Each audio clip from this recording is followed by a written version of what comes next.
একজন সাহাবীর নাম বলি, আবু হুরায়রা রাদিয়াল্লাহু আনহু। শুনেছেন আবু হুরায়রা রাদিয়াল্লাহু আনহু কোন গোত্রের আপনারা জানেন?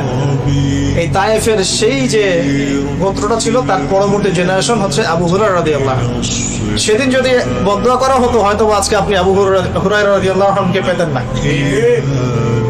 সুবহানাল্লাহ। সবর, সবর কি? নিজের চাচারা সারাদিন গালিগালাজ করে, খুব কষ্ট না? যে স্ত্রী সন্তান আশপাশের মানুষ যদি বিপথে চলে যায়, আপনাকে সাপোর্ট না করে, কষ্ট না এটা? এর চেয়ে বড় কষ্ট আর কি হতে পারে?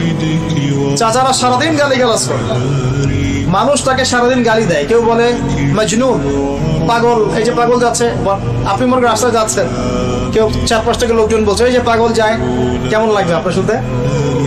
যাচ্ছেন আপনি, কেউ বলছে এই যে মজনুন, এই যে সাহের, জাদুকর যাচ্ছে, এই যে কাজ্জাব, মহামিথ্যাবাদী যাচ্ছে, এই ফারিকুল জামাত বিভক্তকারী যাচ্ছে, এরকম প্রায় 15-16টা গালি তাকে খেতে হচ্ছে। সবর করেছেন, ধৈর্য ধরেছেন, সবর। সাহাবীদেরকে অত্যাচার করা হচ্ছে তার সামনেই। অনেক সময় নিজে সবর করা যায় কিন্তু অন্যের কষ্ট দেখা যায় না। সাহাবীদেরকে তার সামনে মারা হচ্ছে, কাউকে ঝুলিয়ে, কাউকে ওই বালুর মধ্যে শুইয়ে, কাউকে পাথর চাপা দিয়ে, কত কি। সুমাইয়া রাদিয়াল্লাহু আনহাকে বর্ষা নিক্ষেপ করে হত্যা করা হলো, বেলাল ইবনে রাবাহকে মরুভূমিতে শুইয়ে নির্যাতন করা হচ্ছে, সুহাইব রুমিকে এমন আঘাত করা হচ্ছে চোখ নষ্ট হয়ে গেছে একটা। তারপরে উসমান বিন আফফানকে নিচে চাটাই দিয়ে ধোঁয়া দেওয়া হয়েছে, আবু বকর রাদিয়াল্লাহু আনহুকে পর্যন্ত জুতা দিয়ে আঘাত করা হয়েছে। কয়জন সাহাবী বাঁচছিলেন? কিছু কিছু সাহাবীকে আঘাত করার সাহস হতো না, তাদেরকে আঘাত করতো না তারা, যেমন হামজা রাদিয়াল্লাহু আনহু, ওমর ইবনুল খাত্তাব রাদিয়াল্লাহু আনহু।